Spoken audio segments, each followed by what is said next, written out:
पहले ये मेरा लास्ट वीडियो है, जिसे आप ध्यान से सुनिएगा और जो इसमें इंपॉर्टेंट पॉइंट बताए गए हैं आप सभी के एग्जाम से रिलेटेड उसे फॉलो करिएगा ताकि आप एग्जाम हॉल में कोई गलती ना करें। जिसमें आपको ओएमआर से रिलेटेड या आपको क्या लेके जाना है, एग्जाम में कौन सा सेक्शन पहले अटेम्प्ट करना है, सारी चीजें आपको बताई जाएंगी। तो एडमिट कार्ड की मिनिमम 2 फोटोकॉपी आपको लेके जानी है। उसके साथ ही साथ आपको अपनी 2 फोटो लेके जानी है और आपको ओरिजिनल आधार कार्ड और उस आधार कार्ड की एक फोटो भी लेके। नेक्स्ट इंपॉर्टेंट बात कि आपको वहाँ पे जो इंस्ट्रक्शन मिल रहे हैं उनको फॉलो करना है कि जो बता रहे हैं सर वहाँ पे है कि कब पेपर खोलना है कब नहीं, इन सारी बातों को ध्यान रखना है। रिसिप्ट में पेपर है और रोल नंबर जब आप उसको फिल कर रहे हैं तो बहुत ध्यान से फिल करिए, एकदम रिलैक्स होकर फिल करिए, ऊपर लिख के उसको मिला के अपने एडमिट कार्ड से। फिर जब आप उसका गोला भर रहे हैं तब भी बहुत अच्छे से करिएगा, क्योंकि बहुत बार बहुत बच्चों से यही सारी गलतियां हो जाती हैं। क्वेश्चन पेपर बहुत ध्यान से पढ़ना है। जी हाँ, आपको क्वेश्चन पेपर अच्छे से पढ़ना है। जो क्वेश्चन आपको हिंदी का हो गया, मैथ का हो गया, उसको ओएमआर फिल करने का तरीका ये है कि जैसे आप पढ़ रहे हैं जो जो क्वेश्चन आपसे बनते चले जा रहे हैं, पहले करना पहले कर लीजिए, जो बाद में करना बाद में करिए, लेकिन आप सारे वन गो में पूरा पेपर आपको देखना है, जो आ रहा है उसे टिक कर देना है। हेलो एवरीवन, जय हिंद। आई होप आप सभी लोग अच्छे होंगे और आप सभी की यूपी पुलिस कांस्टेबल 2026 की तैयारी बहुत ही अच्छी चल रही होगी।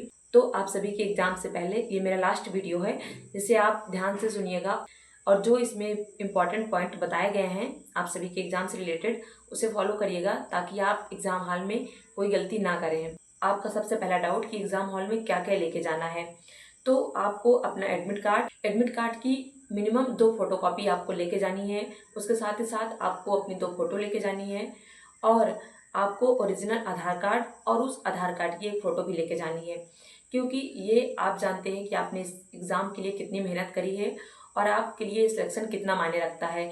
इसलिए कोई रिस्क मत लीजिएगा। जितने डॉक्यूमेंट्स, जितने चीज़ों की ज़रूरत हो आप पहले से प्रिपेयर रहिएगा और सारी चीज़ें लेके जाइए। तो ओरिजिनल आधार कार्ड और उसकी एक फ़ोटोकॉपी।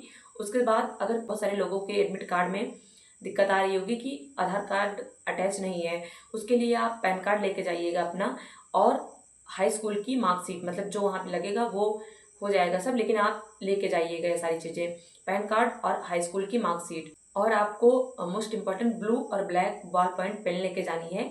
जब आप स्टेशनरी शॉप पे जाएंगे तो वो जो जब आप कहेंगे कि ओएमआर फिल करने के लिए, तो आपको अच्छी पेन मिल जाएगी, 10-20 रुपए की पेन मिलती है, वो आप ले लीजिएगा। Ball point pen blue black हो सके तो 4 ले लीजिएगा, 2 आप अगर आपको अंदर अलाउ करेंगे तो आप लेके जाइएगा।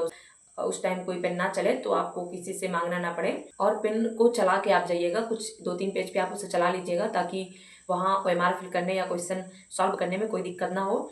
और मोस्ट इम्पॉर्टेंट, आपको एग्ज़ाम हॉल में जब आप जाएंगे या एग्ज़ाम के बाहर जब सेंटर पे पहुँचेंगे तो आपको कुछ पढ़ना नहीं है, वहाँ पे कुछ लेके नहीं जाना है कि आप करंट अफेयर्स पढ़ रहे हैं, जीएस पढ़ रहे हैं, हिंदी रिवाइज करें, कुछ नहीं पढ़ना है। एकदम चिल रिलैक्स माइंड से जाइए और वहाँ किसी से बात भी नहीं करनी है आपको। जो फालतू गॉसिप होती है, पेपर लीक हो रहा है, पेपर कैंसिल हो रहा है या कैसे क्वेश्चन पेपर आ रहे हैं, आपको किसी से कोई मतलब नहीं रखना। आप किनारे जाइए, खड़े हो जाइए, पानी वानी रख लीजिए, पानी पी लीजिए। आपको किसी से बात नहीं करना है कि कैसा एग्जाम हो रहा है, मतलब एग्जाम से रिलेटेड आपको किसी से कुछ बात ही नहीं करनी है। तो पहला पॉइंट आपका ये है कि आपको डरना नहीं है, आपको अपनी तैयारी पे विश्वास करके एग्जाम देने जाना है कि अगर मैंने सच में उतनी मेहनत की होगी, मैं डिजर्विंग हूँ, तो मेरा सिलेक्शन हो जाएगा। दूसरी बात, आपको एग्जाम सेंटर के बाहर किसी से फालतू बातें नहीं करनी, कुछ पढ़ने के लिए नहीं लेके जाना है।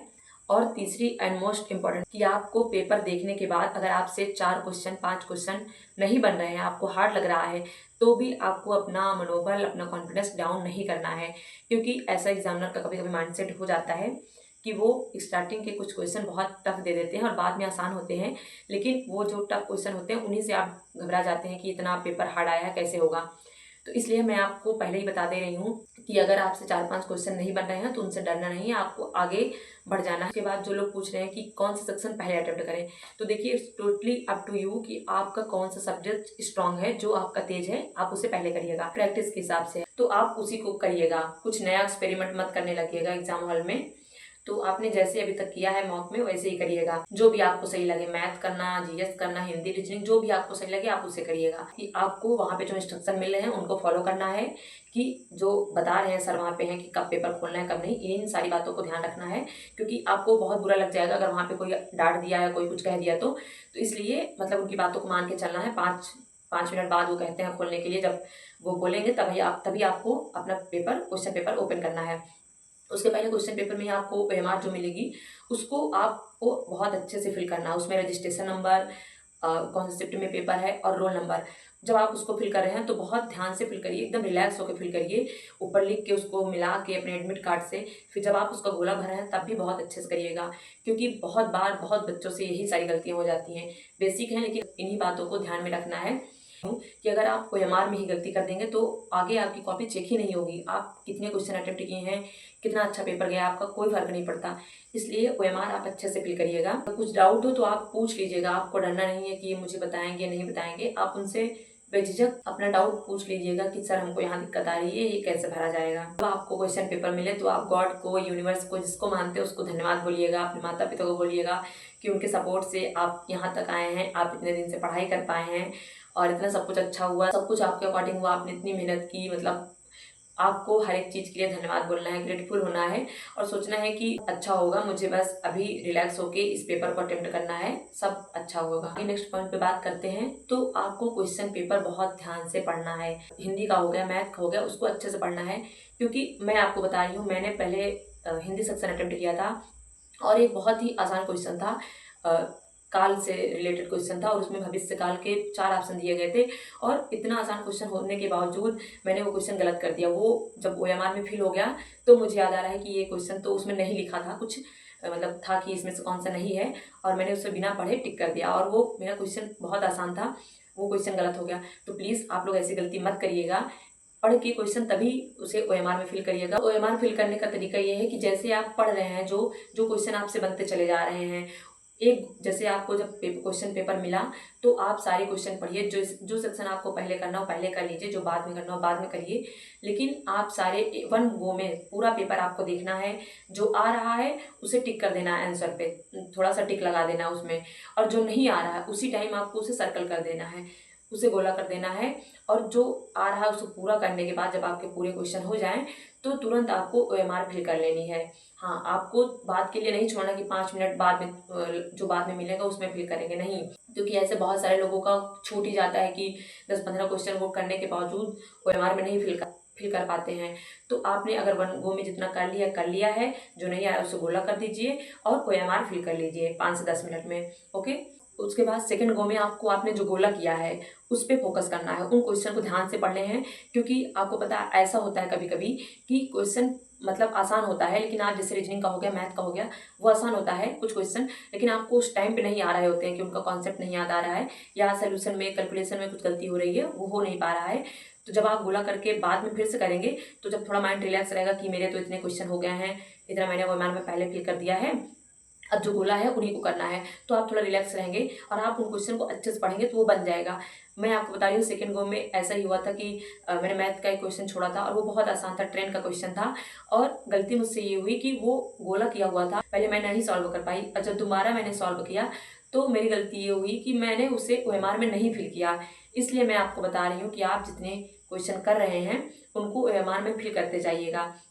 पहले तो आपको एक बार में पूरे क्वेश्चन करके ओएमआर में फिल कर लेना है, गोला कर देना है। दोबारा जो आप गोले वाले कर रहे हैं उनको 1 बाय 1 आपको फिल करते जाना है अपने ओएमआर में, ताकि बाद में छूटे ना। उसके बाद जब आप ये कर लेंगे गोला वाला, उसके बाद तीसरी बार में जो आपको क्वेश्चन बिल्कुल नहीं आ रहा था कि ये तो मैंने कभी पढ़ा ही नहीं है या ये क्वेश्चन सॉल्व ही नहीं हो रहा है, उसको आपको देख लेना है। अगर मैथ और रीजनिंग का है थोड़ा कॉन्सेप्ट देख लेना है और रिकॉल कर लेना है कि अगर याद आ रहा है तो आप उसे सॉल्व कर लीजिए। और अगर नहीं आ रहा है, जैसे जीएस का या हिंदी का हो गया, और जैसे आप 2 क्वेश्चन एलिमिनेट कर पा रहे हैं तो आप उसे कर दीजिएगा। क्योंकि क्वेश्चन तो आपको सारे अटेम्प्ट करने हैं, आपके पेपर में नेगेटिव मार्किंग नहीं है, तो आप क्वेश्चन सारे अटेम्प्ट करिएगा, कोई क्वेश्चन छोड़िएगा नहीं। तो मुझे लगता है कि मैंने अपनी तरफ से तो सब कुछ जो कुछ भी ज़रूरी है आपको बता दिया है। अगर आपने वीडियो पूरा लास्ट तक देखा होगा तो आपसे कोई गलती नहीं होगी। बस इम्पॉर्टेंट ये है कि आप वहाँ पे रिलैक्स रहिए, ज़्यादा लोड नहीं लेना है, सब अच्छा होगा। और मोस्ट इम्पॉर्टेंट आपको टाइम से पहुँच जाना है। ये तो मैंने आपको पहले ही बताया था कि अगर आपका सेंटर दूर है तो प्लीज़ आप एक दिन पहले जाइएगा, अगर पास में भी है तो आप रिपोर्टिंग टाइम से पहले पहुंच जाइएगा। जल्दीबाजी नहीं रहेगी और आप रिलैक्स होके एंट्री ले पाएंगे और अच्छे से एग्जाम दे पाएंगे। और एग्जाम में जो मैं बार बार बता रही हूँ आपको कि ओएमआर में गलती नहीं करनी है, क्वेश्चन पेपर अच्छे से पढ़ना है। अगर कहीं पे जीएस में, हिंदी में जो बाद में हाईलाइटेड करके नहीं लिखा होता है नॉट, उसे आपको बहुत अच्छे से पढ़ना है। मैथ के, रीजनिंग के जो टॉपिक, जो कॉन्सेप्ट हैं, कभी कभी कैलकुलेशन माइंड में नहीं आता या आप कहीं जोड़ना है, आप गुणा कर रहे हैं तो छोटी छोटी मिस्टेक होती हैं, तो प्लीज़ आप इनको ध्यान में रखिएगा।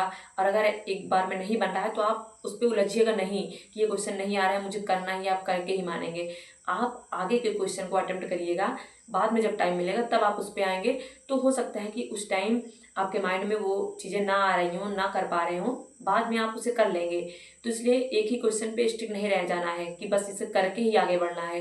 नहीं आ रहा है तो आप आगे बढ़ जाइए। और गर्मी ज़्यादा है तो मौसम के हिसाब से आप लोग पानी अपने पास रखिएगा, और पानी मतलब डिहाइड्रेशन आपको ना हो, पानी की कमी ना हो, इसलिए आप पानी पीते रहिएगा, पहले से पीते रहिएगा, जिससे आपको एग्जाम में कोई दिक्कत ना हो। और मेरी सारी शुभकामनाएं, विशेष हमेशा आप सभी के साथ हैं। आप सभी का एग्जाम है, लेकिन इतने दिनों से मैं आप लोगों के साथ जुड़ी हूँ, तो मुझे लग रहा है ये मेरा भी एग्जाम है।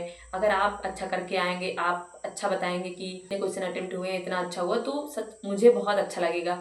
I feel very connected with you. वो आप शायद महसूस ना कर पाते होंगे कैमरे के बाहर, लेकिन मुझे लगता है कि मैं जो चीज़ें बताती हूँ, जो जैसा आपके साथ कनेक्शन फील करती हूँ आपके कमेंट देख के, वो मुझे लगता है कि मैं कितना अच्छा आपको बता सकूँ, मतलब कितना कुछ बता सकूँ जिससे आप गलती ना करें। जो गलती मुझसे हुई है, जो गलती मोस्टली बच्चों से हो जाती है, वो गलती आप ना करें और अच्छे से एग्ज़ाम दे के सिलेक्शन ले लें।